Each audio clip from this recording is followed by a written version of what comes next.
pesky Bay Area skeptics, past presidents, of which we seem to have quite a few. Norm Sperling taught astronomy for decades, literally, at UC Berkeley, Sonoma State, and other colleges in the area. Students entered the class knowing astrology's claims, so he joined the skeptical fight, serving on the Bay Area Skeptics Board from 1988 to 2012. His idea to displace horoscopes developed in 1991, but nobody bought in. Now he pushes it on his own website, about which he will tell you, among his other projects. He will tell us about his project to displace horoscopes, which after all serve a purpose, called the anti-horoscope. Norman. Thank you. It's good to be here and good to see so many of you. The concept of a horoscope has been around for thousands of years. It died out in the mid-1800s to a very small level and was resurrected and made to flourish in the early 1900s by yellow journalists, the people like Hearst who would do anything to sell newspapers. They found that the public liked horoscopes, so they generated lots and lots of horoscopes. This does not mean that there's any valid content in them. It just means that money-grubbing publishers would publish them. And they did. And the public continues to swallow it. For a long time, I looked at horoscopes. I noticed what kinds of things they said and didn't say. I studied them. I wrote up several of those studies in a book I published a few years ago, What Your Astronomy Textbook Won't Tell You. And I tried to make a counter to horoscopes, but nobody was interested in counter to horoscopes, so it didn't go anywhere. Now I have a website that I can control myself. I can add things to it when I please, and I add things to it every day. This is the top of my web pages. It's called everythingintheuniverse.com. And at the top left, you'll see a menu of a whole bunch of different things. The column that I'm talking about this time is called Today's Advice, and you get there by hitting the Today's Advice button, where you get to this page, and a headline says, Suggestions by Norm Sperling. I follow my own advice, though I often fall short. Okay? I do try, but I'm not perfect. These suggestions are probably good for most people, many people, often you, much of the time, maybe today. Do what's right for you when the time is right. These are adapted from a great many sources. None of those statements ever appears in horoscope columns. And then for each day, I have a bit of advice. Today's is about food. Yesterday was about psychology. One before that about libraries. One before that about parking, etc., etc., etc. I gathered several hundred of these comments back in 1991-92 when I got the idea to do this. I've about doubled or tripled my stash since I started this column.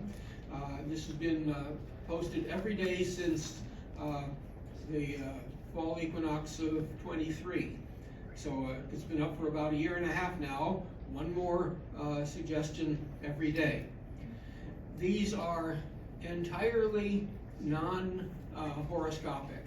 There's nothing here that depends on the positions of the planets making a difference. Now, back on February 1st, after sunset, the brilliant spot near the crescent moon is Venus, and the not-so-brilliant spot below that is Saturn. So yes, I do mention the moon and the planets, where to see them in the sky, using usually the moon as the finder, because darn near everybody can go outside and sweep around and spot where the moon is. Or if they don't, then they aren't going to get the rest of what I'm saying anyway. But that's astronomy, not astrology.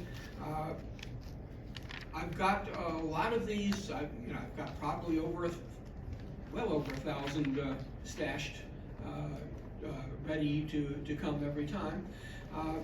And this is something that you can look at and not feel bad about. This is something you can get the benefits that you claim to get from horoscopes, that other people claim to get from horoscopes. A suggestion today, some distraction maybe, sometimes a good hint. I've been collecting sources of good hints, and I'm using them liberally, but I don't quote any of them. All I do is see what topics they bring up, then ponder a moment, what do I think about that? And then I write that down. My best source has been one that didn't exist very long ago, and I'm a little surprised at it, but it's routinely excellent. BuzzFeed publishes a lot of listicles. That's an article which is a list. And these listicles bring up an awful lot of interesting points, or interesting subjects. I don't copy down the points they make. I do think about the subjects they bring up, and that gives me a lot more suggestions for my today's advice column. Well, it's here, it's online, it's something that's free, it's something that is pretty valid as I can make it, varied day by day, and I leave all the old ones up there, so there's now about 500 posted. And you can scroll through until you find something that sounds good to you and feel good about that. Because I don't say it's good for everybody every day. I say it's good for some people most days. You can use this and you can recommend it as a replacement for horoscopes. That was my purpose in generating this. I've now done it. So please tell people that they can use it. Thank you.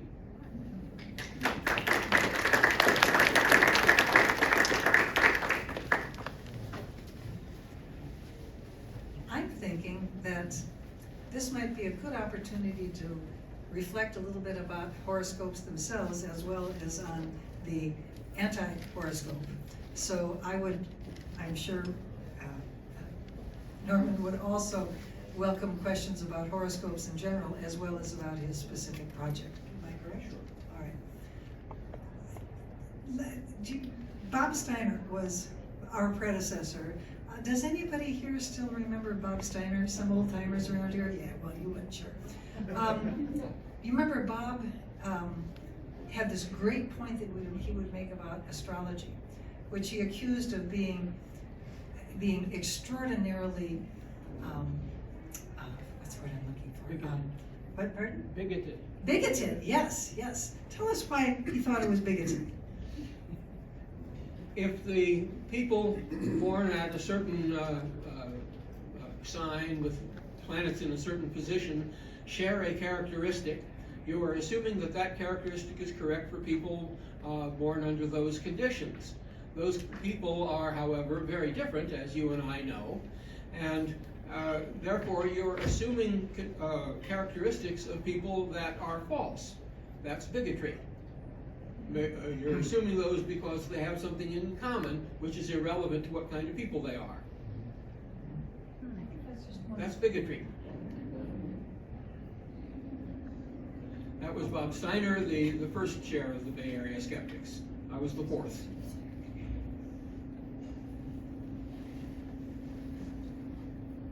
I think there's a story where Carl Sagan was approached to make the comment that this astrology was a bunch of bunk. He refused.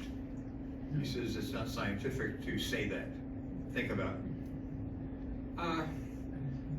Sagan? Carl Sagan. Yeah. He was not the world's best person to say that. I know a lot of skeptics bow down at his memory. I was less enthralled by his science than by his popularization.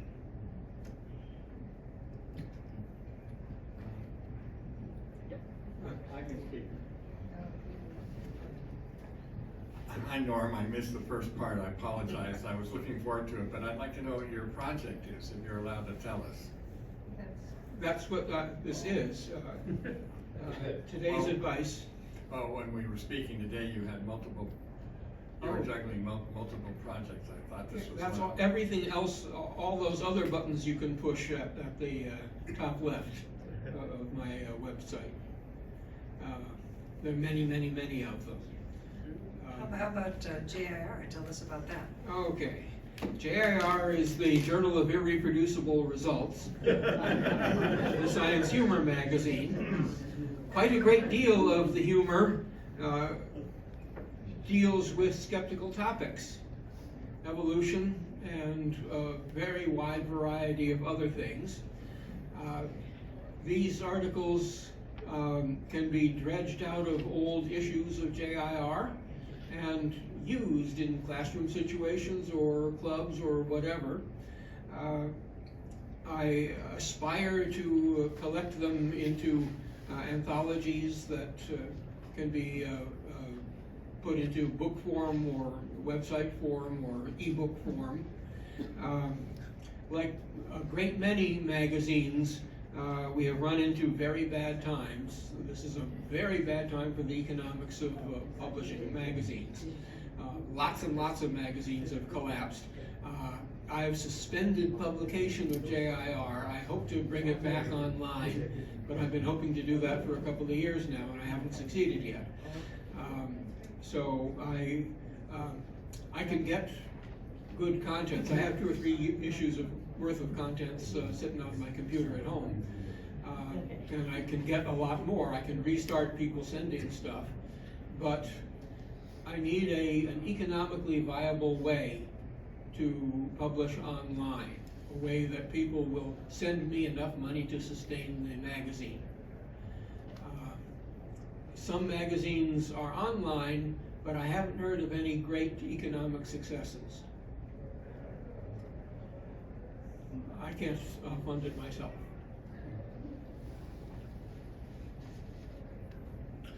I was wondering what you see when you talk to people who are who like thinking astrology is real. What are very often we kind of backfill our opinions with cherry-picked evidence. What is the, if I can put air quotes around, what is the evidence or the things or the major reasons that you see that people they may be going to it because why do you think people are going to it? And then secondly, what are some of the major rationalizations you see of why people are going there? They're going to horoscopes because they are there. In the late 1800s, when hardly any of them were there, there is no record of anybody complaining about that. So, number one, it is the publishers of the horoscopes who are guilty of presenting them in the first place. The writers of horoscopes are bloodsuckers and are writing the horoscopes because people pay them to. The readers of horoscopes once in a while hit a big hit. They hit something that's spot on. That's memorable. Now, I try to give a lot more of those by first having most of my statements be correct in the first place, and having them be broadly applicable over a number of days, but by hitting a whole bunch of different topics. But my analytics numbers so far are pretty low. I'm hoping that will get boosted right here today, and I hope all of you will tell everybody who you know about this, and maybe people will catch on. Why do people believe it? Actually, probably half of the ones who say they believe horoscopes are taking the word of somebody that they got it right. Somebody like Jean Dixon, who actually did not get right the things that she later claimed she got right. She was just plain lying. And other people have noticed that nobody called her on that except the very few skeptics' voices. And the public in general ate it up. the public believed what she said, even though she was lying. And we have seen a repeat of this process in politics. If I wanted to get on the scam and make a lot of money, how do I go about doing it? Start a religion. I've already done that. I don't know how to make a lot of money. I mean, obviously, I heard there's schools that teach this. I mean, what's the business? What's the money behind it? That's what drives the world. I'm just curious, more in the industry rather than the fact that you have something that's counter to that. What do you know about the whole industry and everything else? Publishers and consultations. The big name people get individual consultations. Well, how do they come up with what they come up with? Is it a computer program that kind of programs through? No, it's a cold reading. A cold reading means you say things that are true for most people most of the time. There's a whole book on it by a skeptic in England called Ian Rowland, R-O-W-L-A-N-D. A whole book on cold reading. And I did benefit from that also while compiling various statements. But what I talk about is just common stuff. And I try to hit something that's pretty much correct. And that's why on, it was back in November, wasn't it? In early November, on the November 4th, Monday, November 4th, I was able to say which issues are likely to still be issues in 6 days, 6 months, 6 years, 60 years. That's a legitimate question that a lot of people could consider. I hadn't thought of it that way, but that's interesting to think about. Then on November 5th, I said, vote. And also pre-prepared on November 6th, I said, this too shall pass. Hardly novel, but certainly correct for the day after every election day. Yeah. There's a hand up over. Yeah, I used to work in the casinos, dealer, floor person, and I've seen thousands of players, and they have so many different systems I couldn't keep track of them all. So this has led me to the phrase or mantra of selective memory is human nature. Could you touch on that? So for example, if someone had if I said, all the slot machines that have a blue sticker on them are going to hit more often than other ones, and people play them, and then of course when they hit, that reinforces that belief. And if it doesn't hit, they just say, well, next time it will. So that kind of selective memory, could you touch on that? That is undoubtedly true. There are many odd things about the way human memory works. That is not my field. I am not an expert at that. I can say that scientific education has helped most of the people in this room learn better than their first instincts. And I'm a great advocate of scientific education.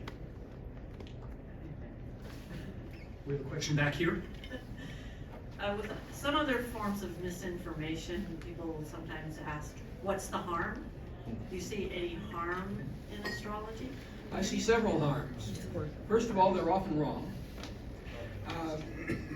Second, they are, as Bob Steiner pointed out, bigots.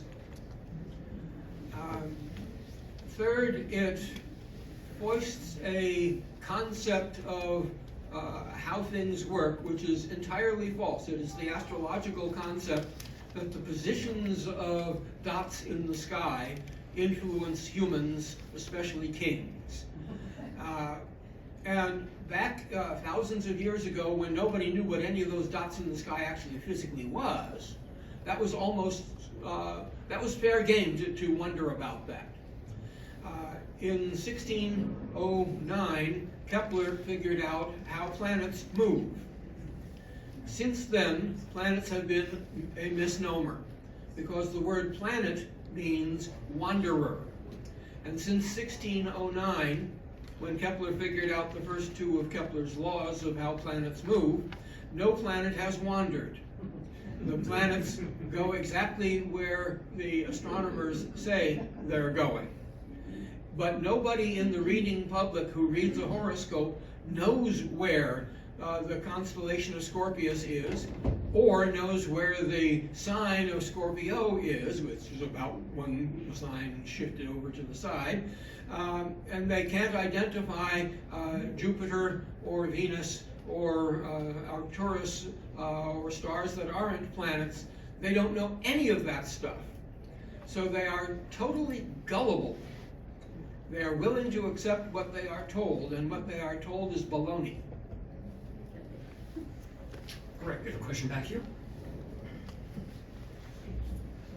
I'm new to SkeptiCamp, and I'm not sure there are people like me over here. Basically, I value critical thinking over science. Okay, I have tried things that's unscientific, like acupuncture. I have read something about horoscope, and I actually, sometimes I find it helpful. And I see an acupuncturist. And the way I look at this, yes, I know it's not scientific, but based on my observation, this is not harmful. Okay, and I can try it. And I'm glad that I tried it.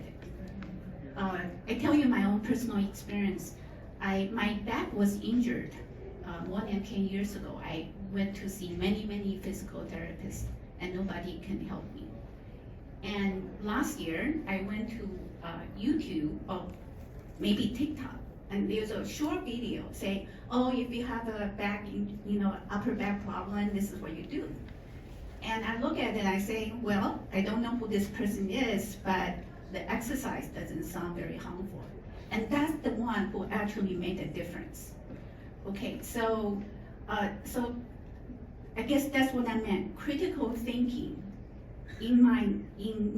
for me is more important than science. It's, this person has no medical background and no credentials, but I look at it, it's not harmful. There are a number of published articles in scientific literature, and the skeptics have published a few on acupuncture. From reading these articles, I, first of all, don't have any personal expertise in that. I'm an astronomer, okay? Don't learn your physiology from an astronomer. From reading the articles, I think that I have found a correlation, and that is that acu is right, puncture is junk. The place where you stimulate nerves is a place to interrupt the nerve signals. But you don't have to puncture. You can stimulate that in 2 or 3 other ways that different papers have brought up. The skeptical publications will report in the first part of their articles that a number of people got positive results very similar to what you just described, but we know it's bunk anyway. That is bunk. The Skeptical Inquirer articles are not reading their own articles. Acu seems to work. Puncture is junk. And I hate to bring this to a close, but we need to take a little break before we will start with the last couple of, I think the last 3 presentations. So, get yourself a good